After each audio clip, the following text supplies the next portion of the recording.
Imaginez un père qui regarde son nouveau-né et au lieu de l'aimer, il ouvre la bouche et il l'avale, vivant. Cronos l'a fait, pas une fois, pas 2 fois, 5 fois. 5 enfants, 5 bébés, arrachés des bras de leur mère et dévorés. Hestia, Déméter, Héra, Hadès, Poséidon. 5 dieux, piégés vivants dans l'estomac de leur père. Pendant des années. Mais pourquoi ?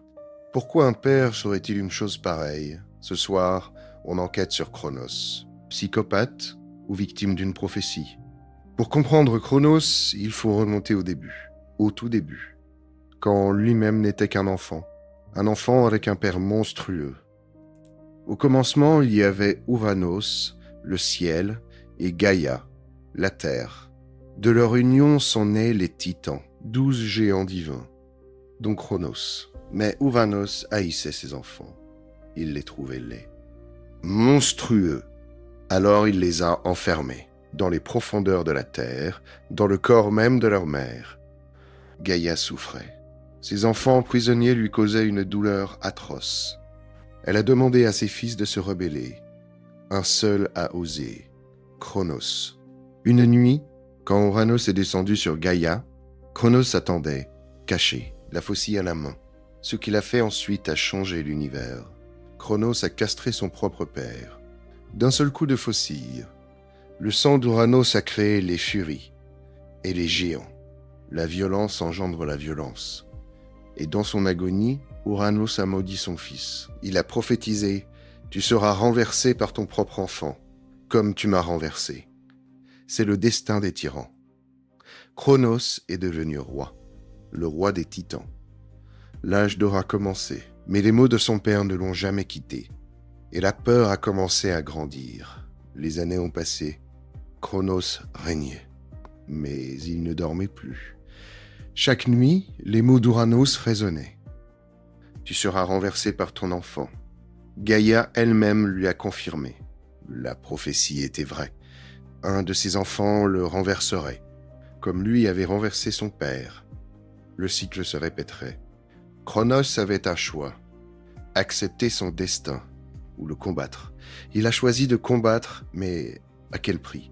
Sa solution ? Simple, terrifiante. Si ses enfants ne peuvent pas grandir, ils ne peuvent pas le renverser. Il les éliminerait à la naissance.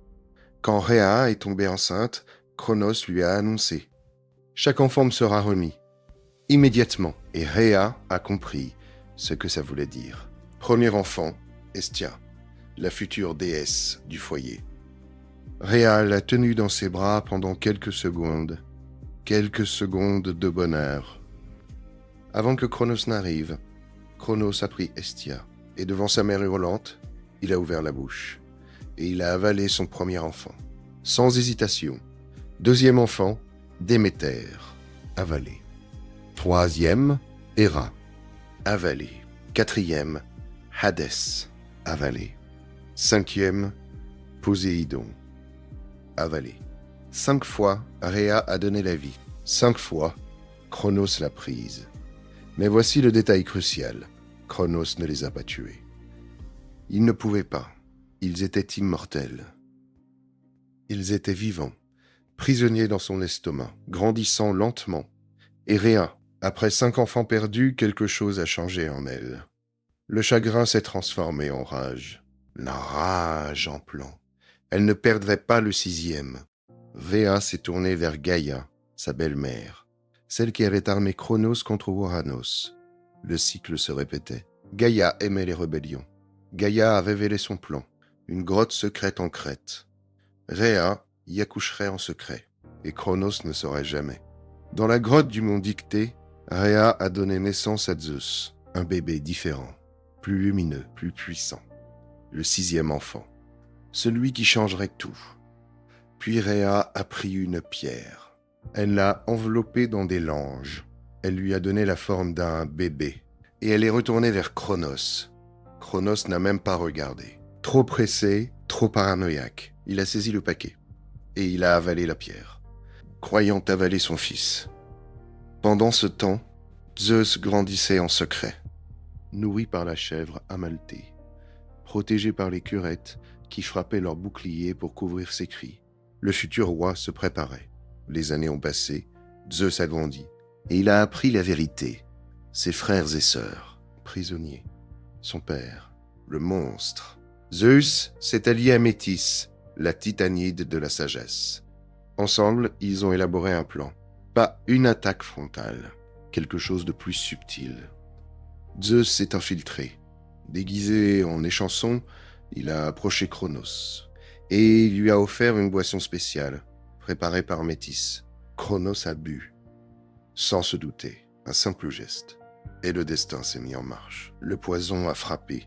Cronos s'est effondré. Et son estomac a commencé à se retourner. Quelque chose voulait sortir. D'abord, la pierre.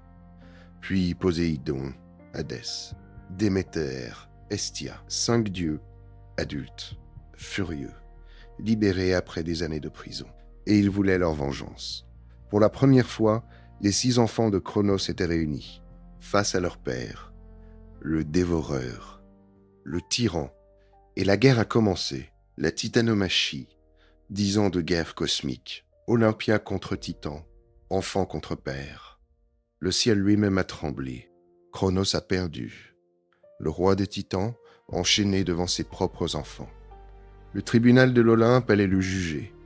Zeus présidait. Le fils que Cronos n'avait jamais réussi à avaler. Le juge était la preuve vivante de son échec. Les témoignages ont commencé. Hadès, j'ai passé des années dans le noir. Conscient, piégé, sentant mes frères et sœurs à côté de moi. Savez-vous ce que c'est? Héra, tu m'as volé mon enfance. Ma première mémoire, dit-il à Paron, l'obscurité, la peur. Je suis la déesse de la famille et tu m'as pris la mienne. Cronos a parlé. J'ai vu mon père me maudire. J'ai vu ma propre mort dans les yeux de chaque enfant. Qu'auriez-vous fait? J'ai essayé de survivre. Et il a regardé Zeus. Tu me condamnes aujourd'hui, mais un jour, toi aussi, tu craindras tes enfants.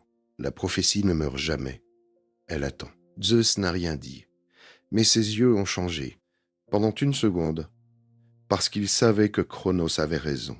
Le cycle ne s'arrête jamais. Zeus a rendu son verdict. Cronos serait emprisonné, dans le Tartare, un gouffre sous les enfers, pour l'éternité, avec ses frères, pour toujours.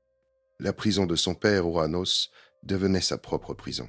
Lui qui avait emprisonné ses enfants dans son ventre, était maintenant emprisonné dans le ventre de la terre. La justice poétique parfaite. Mais certaines légendes racontent une autre fin. Cronos pardonné, régnant sur les îles des bienheureux. Le tyran devenu gardien des héros morts. Rédemption possible? Verdict final. Cronos était-il un monstre? Oui. Mais il était aussi un fils traumatisé par son propre père. Et Zeus? Il a répété certaines erreurs de Cronos. Le cycle continue. Cronos, coupable d'actes monstrueux, mais victime d'un cycle qu'il n'a pas créé. La vraie leçon? La peur ne justifie jamais la cruauté, mais elle l'explique souvent. Et vous? Cronos était-il un psychopathe ou une victime de prophétie? Dites-le en commentaire, abonnez-vous, et on se retrouve bientôt pour plonger encore plus profond dans les ténèbres de la mythologie.